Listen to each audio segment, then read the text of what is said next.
Assalamualaikum warahmatullahi wabarakatuh. Waalaikumsalam warahmatullahi wabarakatuh. Alhamdulillahirrabbilalamin. Kita bertemu lagi pada kesempatan kali ini, ngobrol santai sambil ngopi. Kali ini kita akan membahas tema yaitu pertanyaan alam kubur mesti bisa kita jawab saat kita masih hidup di dunia ini. Sebagaimana yang kita ketahui bahwa pertanyaan alam kubur itu setelah kita melewati proses kematian atau setelah kita mati. Tetapi pada saat kita masih hidup, kita mesti bisa menjawab pertanyaan alam kubur tersebut, ya Pak. Iya, betul. Seperti apa tuh Pak? Jadi begini ya, setelah kita menjalani proses baiat, selanjutnya kita akan menjalani proses yaitu yang namanya suluk. Apa itu suluk? Suluk itu wajib ya, karena suluk itu eh, apa namanya ya, adaptasi jalan menuju Tuhan. Nah, dengan suluk setelah kita melaksanakan atau telah melampaui proses baiat, selanjutnya suluk. Nah, di suluk itu ada sebuah sistem yang mesti kita ikuti. Ada zikir karena kita telah dibekali dengan sebuah amalan untuk zikrullah atau zikir, menyebut-nyebut nama Allah. Nah, zikir itu bisa dilakukan zikir sendiri, zikir berjamaah, dan ada zikir yang khusus di waktu yang khusus. Nah, dan kajinya pun berbeda dengan tingkatan-tingkatannya, Sesuai kajinya masing-masing. sesuai kajinya masing-masing. Nah, jadi ketika suluk itulah semua pertanyaan alam kubur yang sering digambarkan oleh para pemuka agama, disitulah kita akan menjawabnya. Dan semua pertanyaan malaikat munkar wa nakir disitulah terjawab. Tapi dijawab bukan secara lisan, dijawabnya dengan praktek. Makanya sering kita mendengar bahwa ketika di alam kubur kita akan ditanya oleh malaikat munkar wa nakir. Man robuka, Ya. siapa Tuhanmu? Apa kitabmu? Siapa nabimu? Dan seterusnya. Nah, dengan praktek suluk atau zikir khusus lil khusus itulah semua pertanyaan malaikat munkar wa nakir terjawab. Karena ketika kita di alam kubur, para pemuka agama pun sering menyampaikan bahwa mulut kita terkunci. Dalam arti kita tidak bisa berbicara. Ya. Nah, otomatis ketika tidak bisa berbicara, jawabannya pakai apa? Seperti apa kan gitu? Ya. Itu adalah jawabannya dengan praktek. Makanya ketika kita suluk zikir Allah, Allah, Allah, Allah, itu tidak diucapkan secara lisan, melainkan diucapkan dengan kolbu. Kolbu yang telah ditanamkan nur iman dan nur kitab. Nah, makanya ketika zikir Allah, Allah, Allah, Allah itu kita sudah punya hubungan atau sambungan akan Allah Subhanahu wa Ta'ala. Nah, di dalam praktek suluk itulah mulut kita terkunci, mata kita tidak melihat, Ya. bahkan telinga kita pun seolah-olah tuli. Nah, hanya kolbu kita yang terus berzikir Allah, Allah, Allah, dan tangan ini yang terus menghitung dengan hitungan tasbih. Maka pertanyaan di alam kubur itu tidak bisa dijawab dengan lisan. Dan siapa yang akan menjadi saksi dalam pertanyaan tersebut? Yang akan menjadi saksi dalam pertanyaan tersebut adalah tangan dan kaki. Kenapa kok bisa tangan? Ya. Karena bibir kita terkunci. Bahkan mata kita pun tidak melihat. Nah, dengan zikir atau zikir khusus yang disebut suluk tadi, kolbu kita akan menyebut-nyebut nama Allah atau mengingat-ingat Allah itu sendiri dengan hitungan tasbih, maka inilah yang akan menjadi saksi. Tangan kita yang akan menjadi saksi dan kaki kita yang juga yang akan menjadi saksi. Nah, jadi yang akan menjawab itu bukan sebuah percakapan, tapi hasil dari praktek zikir di waktu suluk. Makanya ketika kita suluk, kaki kita pun terasa patah, bengkak, bahkan terasa patah ya, menahan rasa sakit. Nah, tapi ketika kita sudah melewatinya, maka rasa sakit itu pun hilang atau lenyap. Karena sakit pun ada batasnya, Mas. Ketika kita sudah melewati rasa sakit tersebut, maka disitulah kita sudah memasuki alam ruh atau alam akhirat, dalam arti ruhani kita sudah tersambung akan yang maha ruhani. Ketika kita masih merasakan sakit, pegal, bahkan nyeri, itu masih dalam masa proses menuju yang artinya lenyap. Lenyap dalam arti sudah tidak bisa merasakan apa-apa dan tidak melihat apa-apa. Yang ada hanya Allah, Allah, Allah, Allah. Dan itu tidak diucapkan dengan lisan atau bersuara. Jadi apa yang ulama-ulama sampaikan bahwa ketika kita mati secara jasad, di alam kubur kita akan ditanya oleh malaikat munkar wa nakir. Sebenarnya pertanyaan malaikat munkar wa nakir itu mesti kita jawab saat kita masih hidup. Karena ketika kita sudah mati secara jasad, lalu siapa yang mau menjawab? Sedangkan jasad tersebut sudah lepas, dalam arti terlepas dari ruh itu sendiri. Ya. Jadi yang dikubur di pekuburan itu bukan lagi ruh atau ruhani. Itu hanya sebatas jasmani yang akan mengalami kerusakan. Ya. Dalam arti jasmani itu akan membusuk dan kembali menjadi tanah. Nah, karena secara logika ruh itu tidak bisa dikubur. Nah, jadi yang dikubur di pekuburan sana atau di pemakaman sana itu hanya jasmani yang sudah terlepas dari yang namanya ruh itu sendiri. Nah, makanya kita jangan menelan mentah-mentah apa yang disampaikan, baik itu dari ulama, kitab, hadis, dan lain sebagainya. Justru kita harus memaknai apa yang ada di balik kalimat tersebut, atau apa yang ada di balik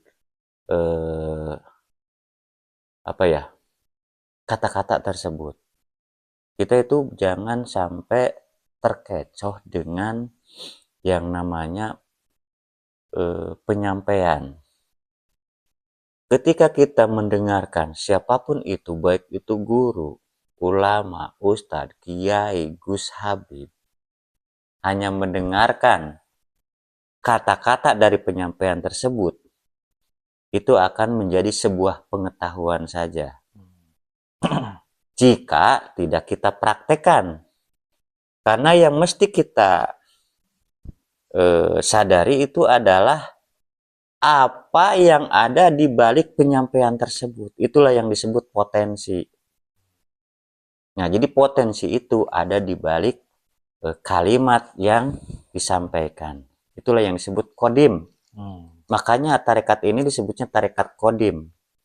Tarekat kodim, tarekat Naksabandiyah, Khalidiyah, Al-Mahdiyah Nusantara. Nah, dengan kita belajar ilmu kodim atau ilmu ruhani atau tentang keruhanian, jelas itu kita akan menuju dan sudah ada di jalan ketuhanan, dalam arti menuju yang maha ruhani. Itu. Berarti suluk itu mesti kita lewati, Pak, ya? Ya, mesti kita jalani. Ya, mesti dipraktekkan. Nah, gitu. Kapan suluk itu bisa dilakukan, Pak? Suluk itu dilakukan setelah... Apakah bisa kapan saja kah atau bagaimana? Suluk itu ada waktu tertentu ya, ada waktu khusus dan tempatnya juga khusus. Nah, maka zikirnya pun zikir yang khusus, lil khusus. Nah, jadi suluk itu tidak sembarang kita laksanakan. Suluk itu akan dikerjakan ketika kita sudah diperintahkan oleh ulil amri minkum atau pembimbing guru rohani yang membawa kita ke alam ruhani. Nah, karena guru rohani itulah yang membimbing, menunjuki, bahkan menghantarkan ruhani kita kepada yang maha ruhani. Nah, maka sering kita bahaslah dalam obrolan-obrolan sebelumnya bahwa sangat penting dan wajib kita ketemu guru rohani. Karena agama itu hanya tentang ruh atau hanya tentang ruhani. Maka yang harus kita pelajari itu ya ilmu ruhani atau ilmu keruhanian. Ya, karena sejatinya yang akan berpulang kepada yang maha ruh atau Allah Subhanahu wa Ta'ala adalah ruhani kita sendiri. Betul. Di baliknya badan kasar jasmani kita. Ya. Karena ketika kita mengalami batas atau waktunya jasmani kita untuk berpulang, jasad akan dikuburkan kembali ke asalnya, begitupun ruhani kita akan kembali ke yang maha ruh, yaitu Allah sendiri. Nah, ketika ruh itu tidak tahu jalan pulangnya, maka tersesatlah ruh itu. Betul. Dia bisa naik, dia bisa turun. Nah, jadi tadi dikatakan bahwa suluk itu dilaksanakan pada waktu tertentu dan tempat yang khusus. Begitupun zikir dengan zikir yang khusus, lil khusus ya. Tentu sebelum suluk kita melaksanakan suluk, mesti dibaiat dulu. Pak. Ya, karena suluk itu setelah kita melewati proses baiat. Penanaman nur. Penanaman nur iman dan nur kitab. Nah, setelah kita melewati proses baiat, penanaman nur iman dan nur kitab, di situ ada sebuah sistem atau aturan lah. Nah, dan kita sudah dibekali suatu amalan, zikrullah. Ya. Nah, zikrullah itu bisa kita lakukan ya, setelah baiat itu kita bisa melakukan zikrullah itu secara sendiri.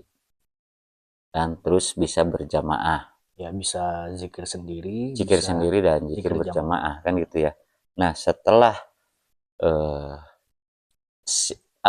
pas waktunya dan memang sudah ada perintah untuk melaksanakan suluk, barulah suluk akan dilakukan, dalam arti melaksanakan suluk itu. Nah, di luar sana bahkan ya sebelum kita masuk sekolah ini, kita ya tidak mengenal Apa itu apa itu suluk? baiat, apa itu suluk, dan apa itu wasilah.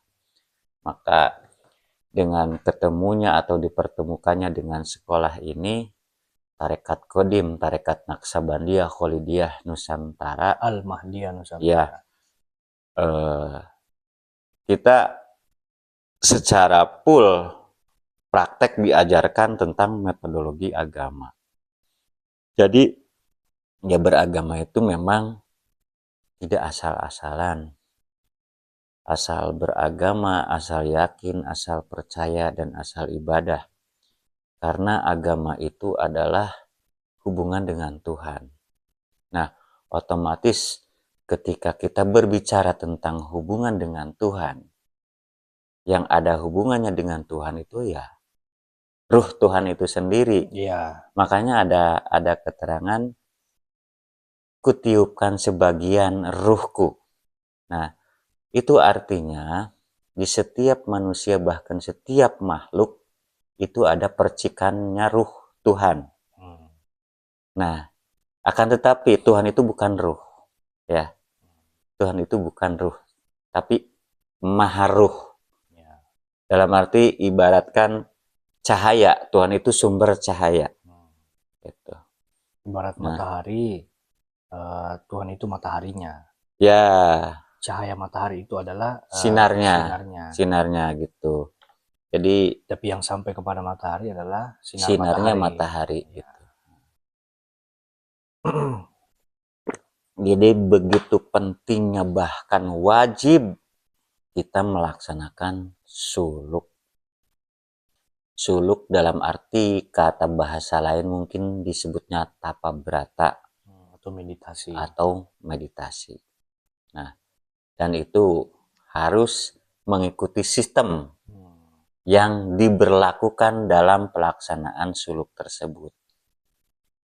Makanya ketika suluk, adabnya ya sangat tinggi, Disiplinnya sangat luar biasa gitu. Dan tentunya harus dibimbing dengan guru rohani. Ya, itu pasti, Itu yang paling penting. ya. Guru Karena rohani. perjalanan rohani itu ya mesti dibimbing oleh guru rohani Yang ada sambungan akan Tuhan, yang ya, bertali wasilah. Ya intinya ketika disebut guru rohani dalam arti guru yang ada tali hubungannya dengan Tuhan yang disebut berwasilah itu. Nah, makanya lagi-lagi kita membahas tentang wasilah. Carilah wasilah untuk mendekatkan diri kepada Allah. Itu adalah perintah Allah itu sendiri.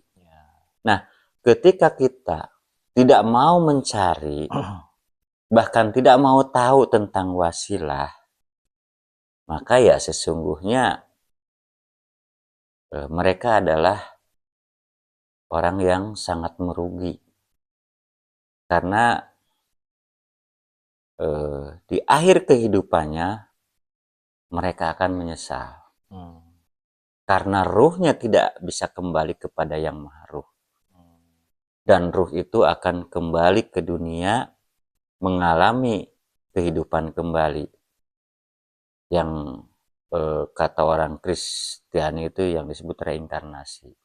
Nah, memang orang Islam itu tidak mengakui adanya reinkarnasi. Karena di Islam memang tidak ada kalimat reinkarnasi.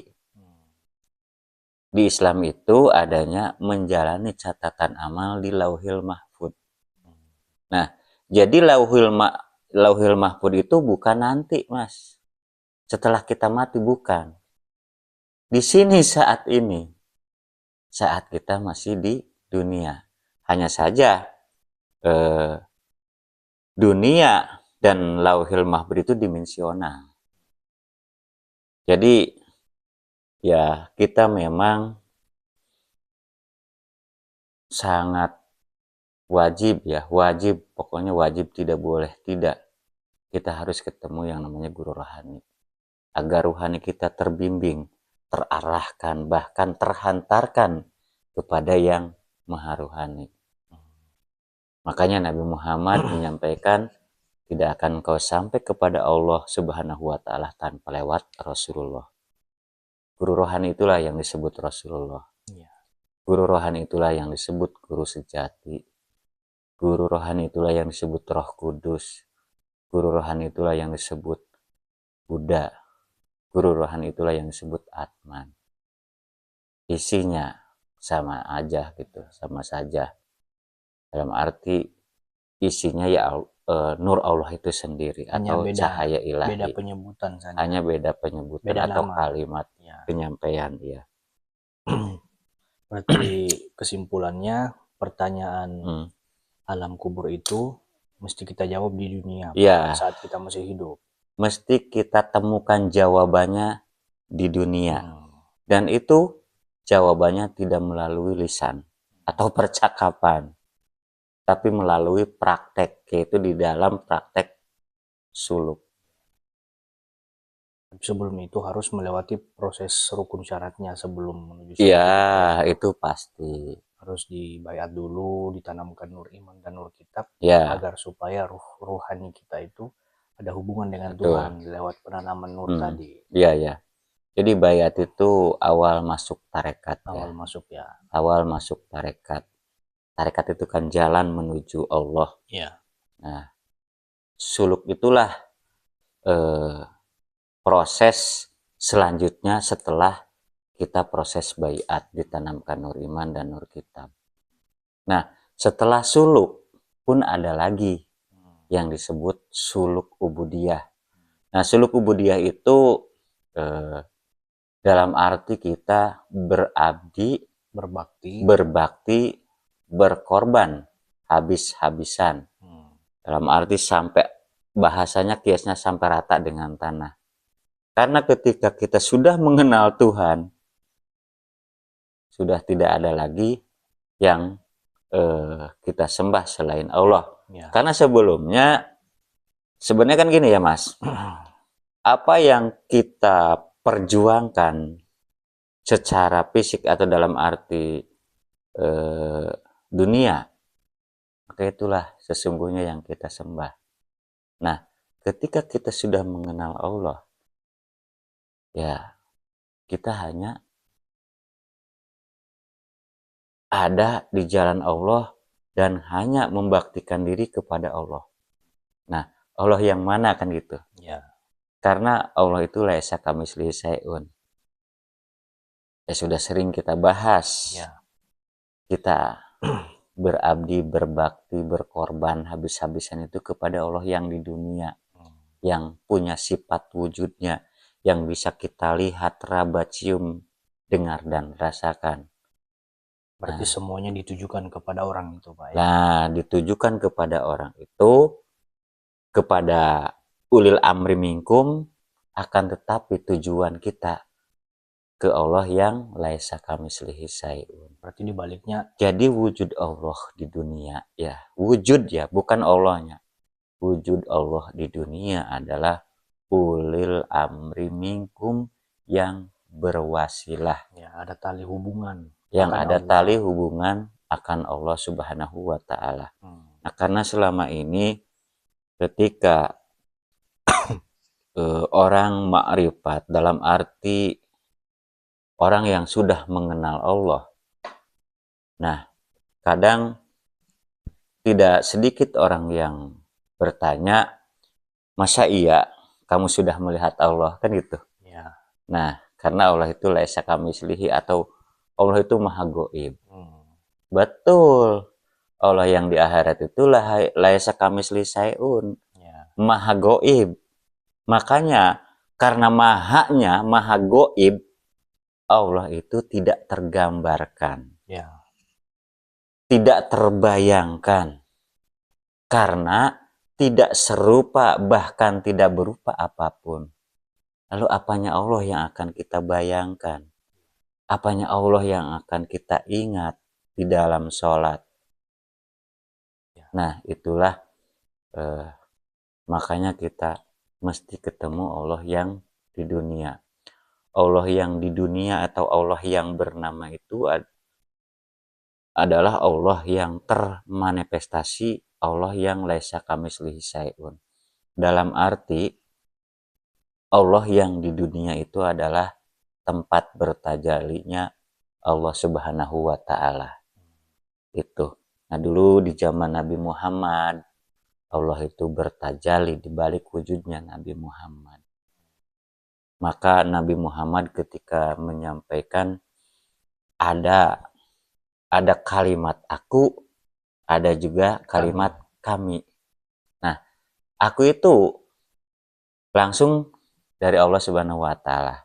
Nah, sedangkan kami itu lewat sistem yang disebut wasilah. Ada Allah, Rasul, dan ulul amri minkum. Itulah yang disebut kami.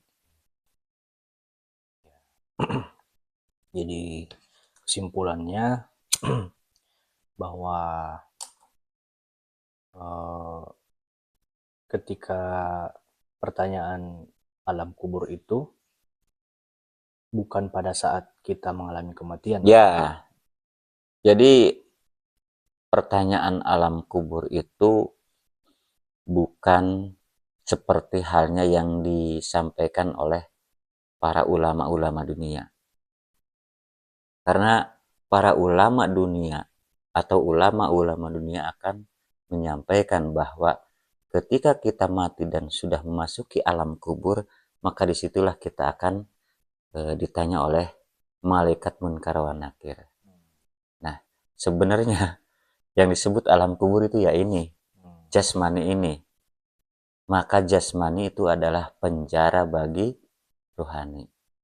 Ketika ruhani telah lepas dari jasmani, maka ruhani itu sudah terbebas dari yang namanya ruang dan waktu. Karena ruh itu tidak terbatas ruang dan waktu. Iya, iya, betul. Oke. Mungkin itu yang perbincangan kita pada kesempatan kali ini. Yang intinya adalah pertanyaan kubur itu wajib mesti kita alami, bukan pada saat kita mati, tapi pada saat kita hidup di dunia, lewat itu tadi yang dijelaskan prakteknya yang ada di dalam suluk. Tapi sebelum menuju suluk itu mesti dibayat dulu, ditanamkan nur iman dan nur kitab di dalam kalbu kita, agar supaya ruhani kita itu ada hubungan akan Allah Subhanahu wa taala. Jadi kita jangan mau dibodoh-bodohin dengan ceramah-ceramah cerita yang tanpa bukti. Ya, bahwa akhirat itu nanti, alam kubur itu nanti, surga neraka itu nanti. Itu sudah jelas ketika ada yang menyampaikan bahwa akhirat itu nanti, alam kubur itu nanti, surga neraka itu nanti. Dia bukan ulama bilah atau bukan ulil amri minkum.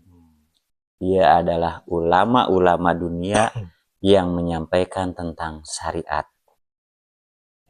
Nah, maka carilah ulama bilah, ulama yang telah beserta Allah dan disertai Allah. Ketika kita sudah dipertemukan dengan ulama bilah, maka ruhani kita akan terbimbing, terarahkan, dan dihantarkan akan yang maha ruhani, kepada yang maha ruhani. Itulah tugas kita di dunia adalah mencari seorang guru ruhani atau guru walia mursida atau yang disebut ulil amri minkum. Makanya atiullah wa ati rasul wa ulul amri minkum itu adalah sebuah sistem yang disebut wasilah. Maka dari itu, saudara-saudara, di sekolah inilah diajarkan metodologi agama di tarekat Naksabandia, Kholidiyah, Al-Mahdiyah Nusantara. Nah, jadi kami menyampaikan petunjuk dalam arti disinilah di sekolah ini, di Tarekat Naksabandiyah Kholidiyah Al-Madiyah Nusantara, kita akan ketemu yang namanya jembatan Sirotol Mustaqim, Ya, jalan lurus menuju Allah. Nah, mungkin untuk ya, perbincangan kali ini kita cukupkan cukup sampai di di sini karena kita akan melaksanakan Ya, tawajuh. jadi Nanti bisa kita sambung lagi nanti setelah tawajuh. kita bertemu lagi di kesempatan berikutnya dengan tema yang berbeda. Oke. Billahi anta maksudi waridoka matlubi. Assalamualaikum warahmatullahi wabarakatuh. Waalaikumsalam warahmatullahi wabarakatuh.